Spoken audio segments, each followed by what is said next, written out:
అంతరిక్షంలో అత్యద్భుతం ఇస్రో మరోసారి the great అనిపించుకుంది. ప్రపంచం యావత్తు ఆశ్చర్యపోయేలా గగన వీధిలో మువ్వన్నెల జెండాను మరోసారి రెపరెపలాడించింది. అగ్రదేశాలు సైతం ఔరా అనే విధంగా అసాధారణ అనితర సాధ్యమైన ఘనతను సాధించింది. కౌంట్ డౌన్ ముగియగానే 9 గంటల 28 నిమిషాలకు నిప్పులు చెరుగుతూ నింగికెగసిన PSLV C37 524 కిలోమీటర్లు ప్రయాణించి ఉపగ్రహాలను వాటి నిర్ణీత కక్షలోకి విజయవంతంగా ప్రవేశపెట్టింది. సరిగ్గా 17 నిమిషాల 31 సెకండ్లకు కార్టోసాట్ 2 ఉపగ్రహాన్ని నిర్ణీత కక్షలోకి ప్రవేశపెట్టింది. తర్వాత INS-1A, INS-1B ఉపగ్రహాలను కక్షలోకి ప్రవేశపెట్టింది.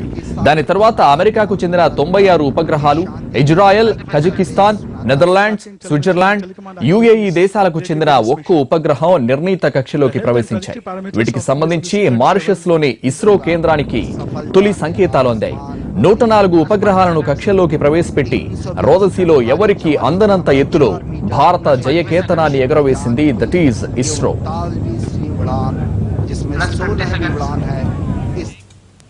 ఇస్రో చైర్మన్ కిరణ్ కుమార్ మాట్లాడుతున్నారు. లైవ్ లో చూద్దాం. And what kind of instrumentation it will carry, all that has to be firmed up. But what we can definitely tell is now the government has given go ahead for planning those activities. PSLV Mark 3 is coming up, and after, and if we say successful 3 in a row, then it becomes a I think what we have mandated mission. So but China has overtaken us and it has put astronauts into space, and PSLV has made some progress in preparing for human space mission. So will you pressure the center into giving you the permission? Because it has been pending right from Mr. Manmohan Singh government. No, what we need to appreciate is the government has its priorities.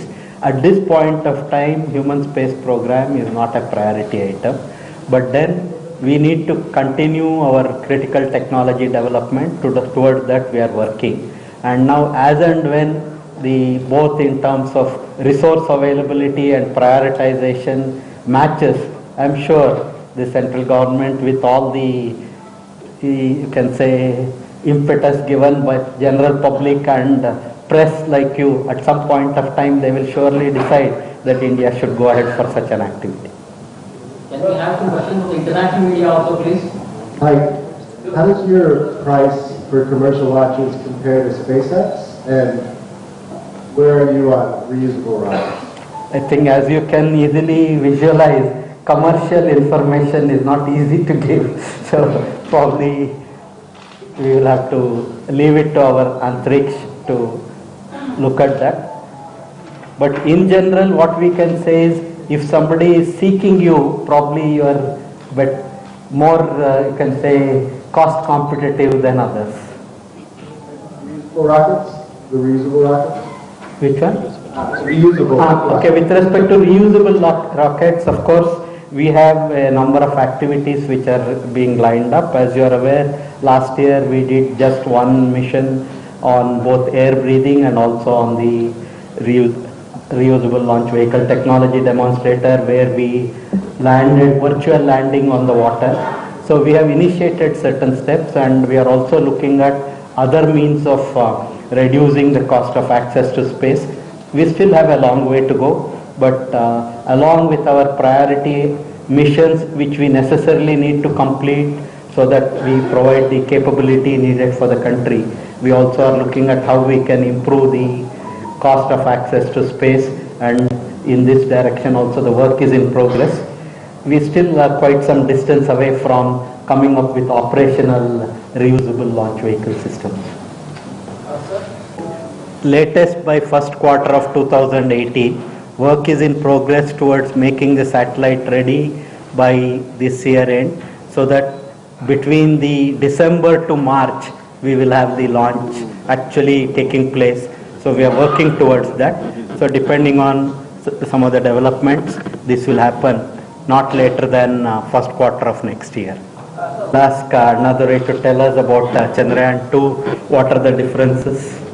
Chandrayaan and Vikrant on the Instagram. But whereas here Chandrayaan 2, we will have similar way in the orbiter. Previous mission is yes, we will have that, and it takes all the way to the moon. Under that, from the orbiter, one another lander will separate, not manufactured lander. This lander will go down gradually and land softly on the moon. Having landed on the moon softly, it will take out a 6-wheel roller out of the lander. The 6-wheel roller will come out and will do an in-situ analysis. The Chandrayaan 2 will be an in-situ analysis in the surface. Further, we will have instruments both in the rover as well as in the lander. So this is technologically demonstrate we can land on the place, targeted place on the moon softly, and ensure lunar rover, first time rover will be moving around the place and doing in-situ analysis there. So technologically as well as science point of view, it's another graduation from Chandrayaan 1 to 2. Challenge was to make the launch in the time frame demanded by the customer, and then making sure that we have our primary satellite also, like already it was pointed out, that we had to fast track some of the activities what we are doing, so that within the time frame that the customer is looking for a launch to take place, so make it.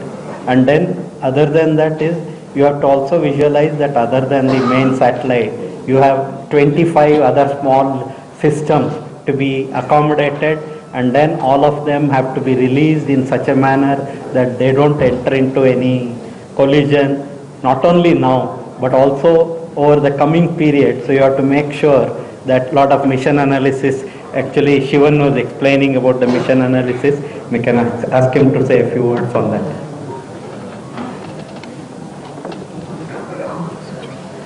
Not only that, all the people who work, they have to make sure that their part of the job is carefully done, and we also give emphasis on zero defect delivery. That means subsystems which are realized come with zero defects.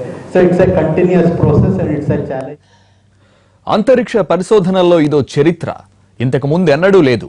ఈ రికార్డును భవిష్యత్తులో కూడా బద్దలు కొట్టే సాహసం కూడా అగ్రరాజ్యాలు చేయడం కష్టమే.